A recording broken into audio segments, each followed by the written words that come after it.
আজকে আমি লাচ্ছা সেমাই রান্না করতেছি, বিকালের নাস্তা বাচ্চাদের জন্য। গুড়ের সেমাই রান্না করতেছি, লাচ্ছা সেমাই। খুব মজা লাচ্ছা সেমাইটা। আপনারা রান্না করে খেতে পারেন।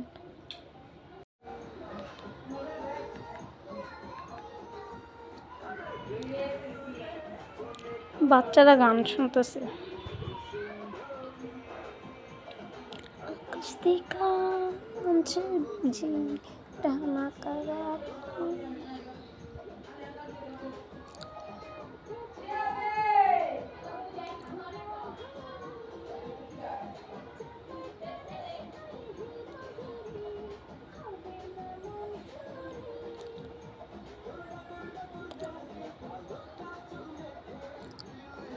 অনেক সুন্দর, মানে বাচ্চারাও খাবার খায়া বলতেছে আম্মু খুব মজা হয়েছে, সেমাইটা খুব মজা হয়েছে। আপনারা রান্না করে অবশ্যই খেয়ে দেখতে পারেন। Like comment